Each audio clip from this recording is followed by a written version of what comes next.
One day, in retrospect, the years of struggle will strike you as the most beautiful.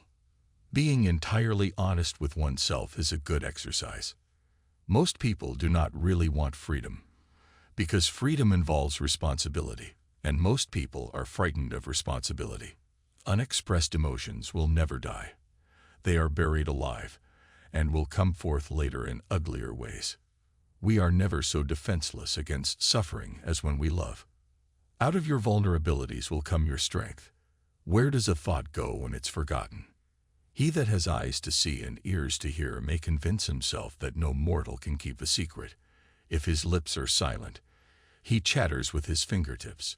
Betrayal oozes out of him at every pore. A woman should soften but not weaken a man.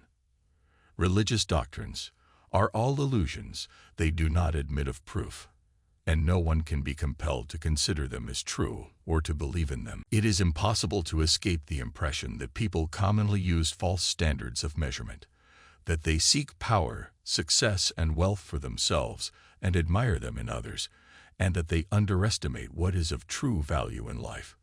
In so doing, the idea forces itself upon him that religion is comparable to a childhood neurosis, and he is optimistic enough to suppose that mankind will surmount this neurotic phase, just as so many children grow out of their similar neurosis. Everywhere I go, I find a poet has been there before me. In the depths of my heart, I can't help being convinced that my dear fellow men, with a few exceptions, are worthless. Whoever loves becomes humble. Those who love have, so to speak, pawned a part of their narcissism. Immorality, no less than morality, has at all times found support in religion. The madman is a dreamer awake. Religion is a system of wishful illusions together with a disavowal of reality, such as we find nowhere else but in a state of blissful hallucinatory confusion. Religion's 11th commandment is, "Thou shalt not question." Religion is an illusion, and it derives its strength from the fact that it falls in with our instinctual desires.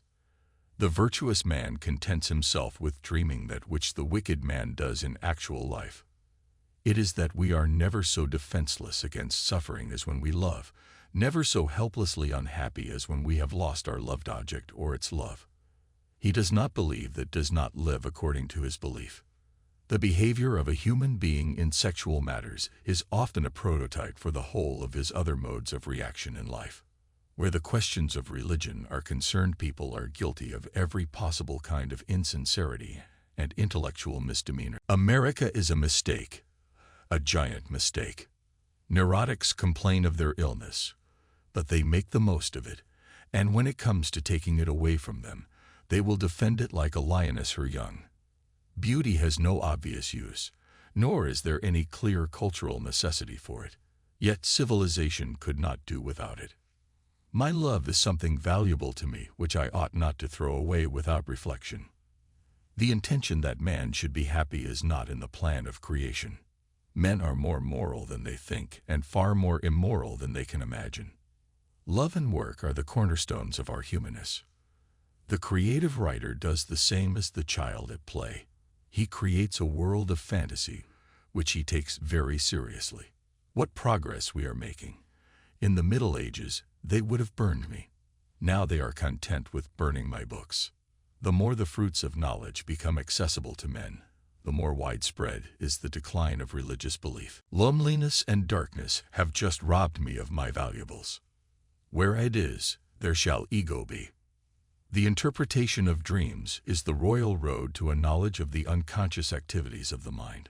A man should not strive to eliminate his complexes, but to get into accord with them.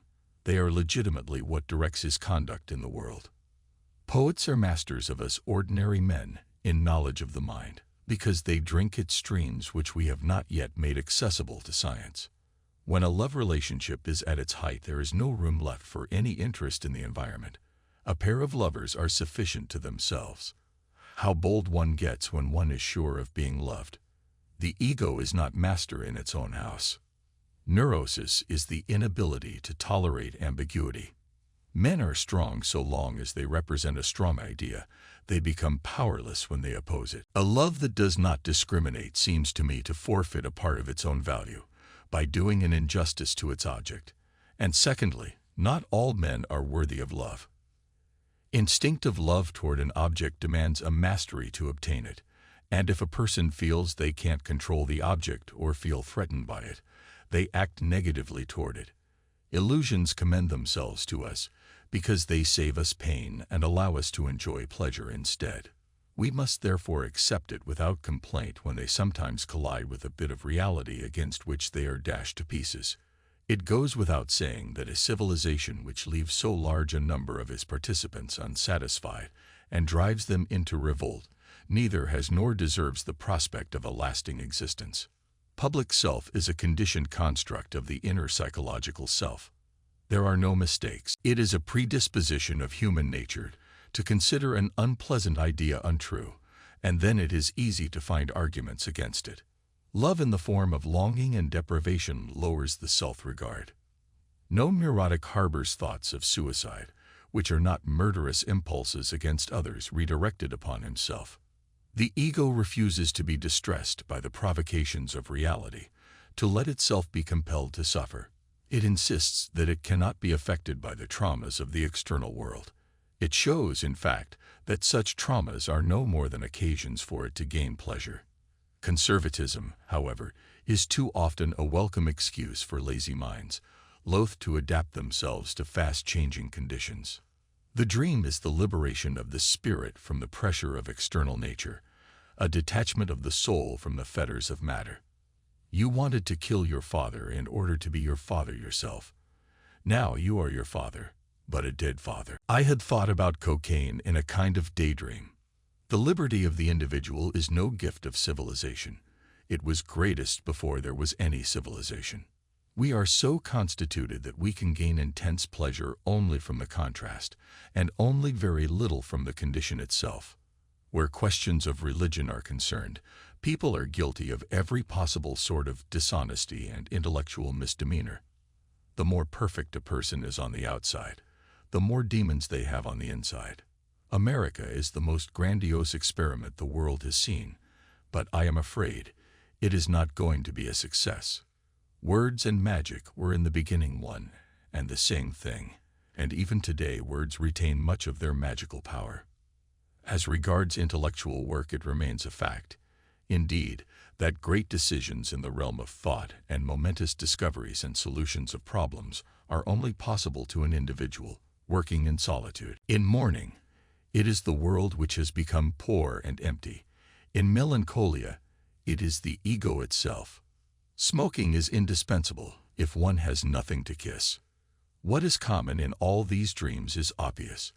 They completely satisfy wishes excited during the day which remain unrealized. They are simply and undisguisedly realizations of wishes.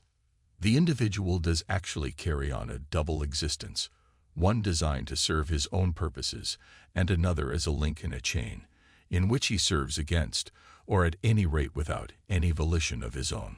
A religion, even if it calls itself a religion of love, must be hard and unloving to those who do not belong to it. Civilized society is perpetually menaced with disintegration through this primary hostility of men towards one another. One thing only do I know for certain, and that is that man's judgments of value follow directly his wishes for happiness, that, accordingly, they are an attempt to support his illusions with arguments.